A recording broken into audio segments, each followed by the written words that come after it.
Gimana caranya? 50.000 jadi 1M. Saya William, lama kerja di Alibaba dan ByteDance, dan sekarang lagi bikin startup sendiri. Satu hal saya tahu, bisa dapat duit itu beda dengan bisa ngembangin duit.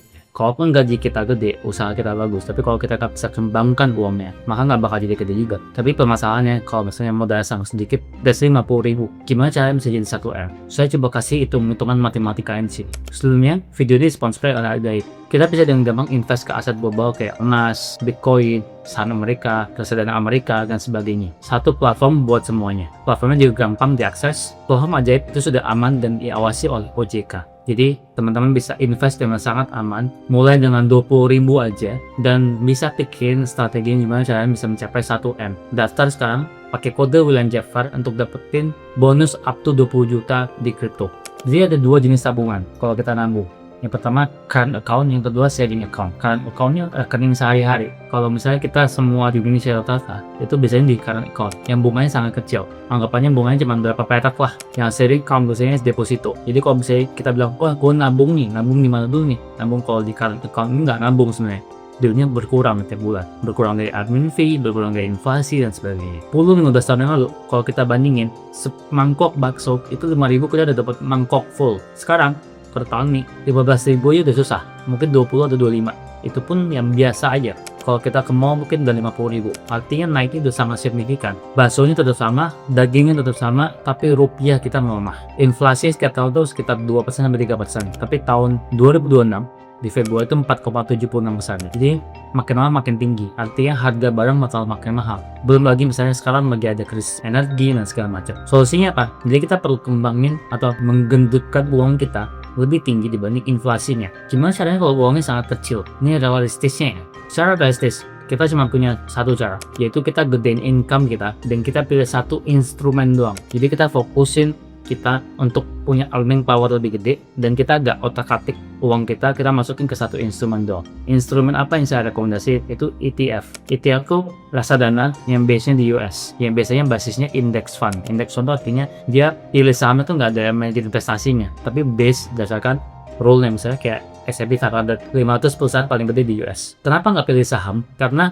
kita perlu waktu pertama untuk ngurusin ini sahamnya gimana segala macam. Biasa ada kemungkinan turun, itu ETF juga ada kemungkinan turun. Tapi kalau misalnya kita beli kolektif, kemungkinan turunnya lebih sedikit. Dan stock picking itu buat orang yang biasa-biasa aja, itu dikonsider peluang kita sangat kecil sebenarnya untuk kita bisa berhasil. Jadi kita harus tahu nih, 50.000 kalau kita sebenarnya punya segini, kita harus tahu kemampuan kita sangat terbatas. Kita mungkin kalau punya waktunya digedein buat naikin earning income kita. Earning income itu maksudnya apa?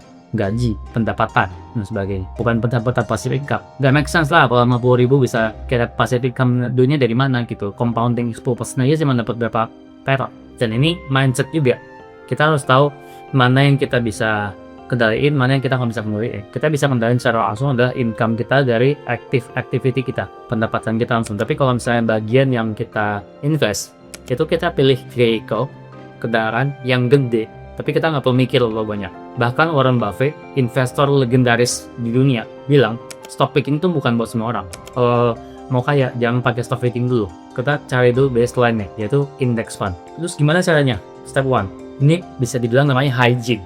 Hygiene tuh kayak bersih-bersih dulu. Sebelum kita invest 1 rupiah pun, jawab baik-baik dalam hati ya. Kita punya utang, kalau punya utang bunganya berapa? Pinjol, kredit card, KPA, segala macam. Kalau ada, bayar dulu. Karena itu bakal jadi tanggungan kita yang mahal. Nggak bakal ada investasi segede apapun yang bisa nutupin utang kita. Jadi kita harus bayar dulu. Jadi dia kalau misalnya ada investasi, gak ada waktu tutup lubang. Karena nanti ujung-ujungnya kita kalau apes, kita harus jual ke investasi kita biar kita urus. Yang kedua, kita punya data praktek berapa bulan, 3 bulan, 6 bulan, setahun, semakin panjang semakin bagus. Cara ngitungnya gimana? Pengeluaran kita tiap bulan dikali bulannya. Yang aman berapa? 6-15 bulan. 24 bulan lebih aman lagi. Artinya kita bisa hidup 24 bulan tanpa income dengan basic cost yang mirip-mirip. Kalau duanya udah beres, step kedua gitu lah, invest. Nggak usah hafal macam-macam ETF. Kalau banyak ETF ya. Reksadana juga macam-macam juga sebenarnya. A, B, C, D, F, G. Teman-teman juga perlu hafal 2. Yang pertama adalah VTI. VTI-nya adalah total stock marketnya US. Jadi logikanya adalah kita ngambil posisi bahwa US akan baik-baik aja, dunia akan baik-baik aja karena di-lead sama US, dan market di US ini bakal sangat gede ke depannya karena banyak sekali perusahaan yang ada di sana. Anggapnya kayak kalau di Indonesia itu IHSG, kalau di Indonesia kan kita nggak bisa beli IHSG guys, jadi kita cuma bisa beli Q45 ya. Tapi kalau di US kita bisa beli kayak IHSG versi US nih, namanya VTI. Makanya saya rekomen VTI karena kita nggak perlu pusing mikirin, karena saham kan bakal naik turun, siapapun bisa kedepannya naik segala macam turun gitu. Tapi kita pilih satu aja VTI, dan ini returnnya oke, setahun tuh sekitar 10%, dan 10 tahun terakhir itu akal-akalan 10% bertahun. Jadi ini cukup gede lah dibanding saya kita nabung deposito segala macam, dan fee-nya murah. Ini tuh sekitar 0,03%. Jadi kalau kita invest 10 juta, kita cuma membayar 3.000 KL. VTI, jadi kita dapat exposure ke saham-saham gede, maksudnya saham-saham kecil yang bisa gede juga. Jadi kita relatif lebih aman. Tentu kalau misalnya semua lagi turun ya kita bakal kemakin. Tapi kalau begitu kita nggak bakal sedalam yang lain, karena kita beli average-nya average. Yang kedua, ini namanya QQQ. QQQ ini adalah index fund juga, tapi dia base-nya top 500 perusahaan di US. Argumentasinya adalah US negara paling gede. Ada beberapa negara lain yang gede ya, China, Eropa yang sebagainya, tapi US yang paling gede dan pasar sahamnya paling gede. Dan ini top 500 ini menggambarkan perusahaan-perusahaan paling gede yang kita kenal selama ini kayak Apple, Tesla, Nvidia, segala macam ada di sini. QQQ. Semua company yang pakai AI, pakai teknologi, semuanya ada di sini. Dan kalau misalnya nanti berubah, someday misalnya bukan teknologi lagi nih, versi apa gitu, dia bakal rebalancing sendiri, karena dia selalu ngambil top 500-nya.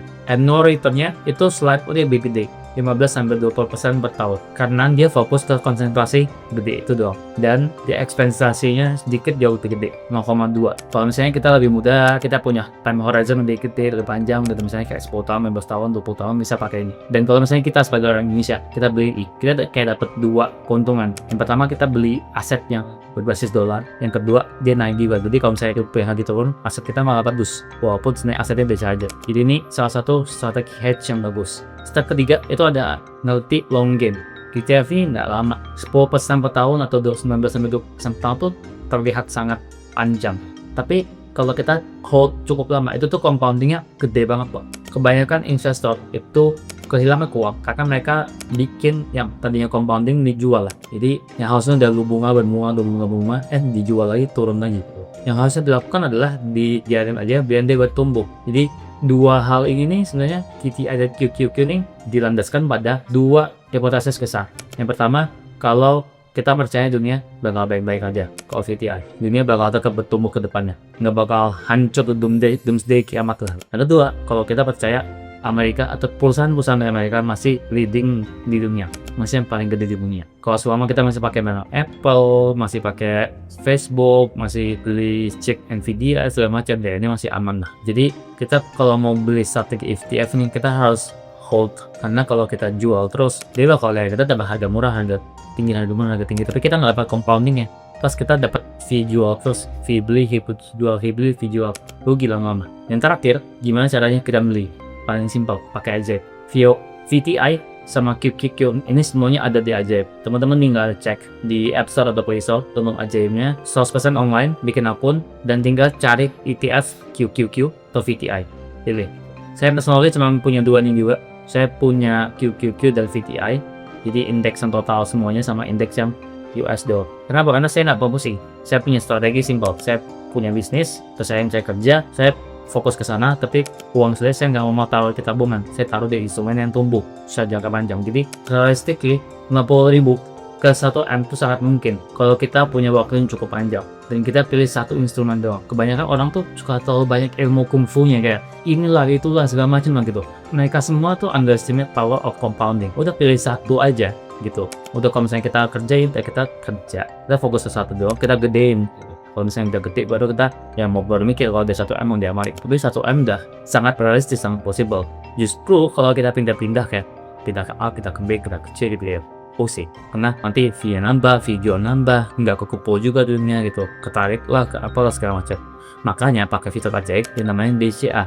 DCA itu kayak nabung bulanan lah. Nabung multi, jadi misalnya kita masukin sebulan misalnya 1 juta, misalnya 100.000, misalnya 50.000, tergantung mulai usahanya berapa. Dan itu nanti bakal terakumulasi. Lama-lama kukumpul sekitar, lama-lama kukumpul 5 juta, lama-lama kumpul 10 juta gitu. Caranya gitu. Jadi strategi manfaat simple banget. Jangan punya otak, punya bisikan, terus pilih ETF yang tadi VOO atau VTI atau QQQ.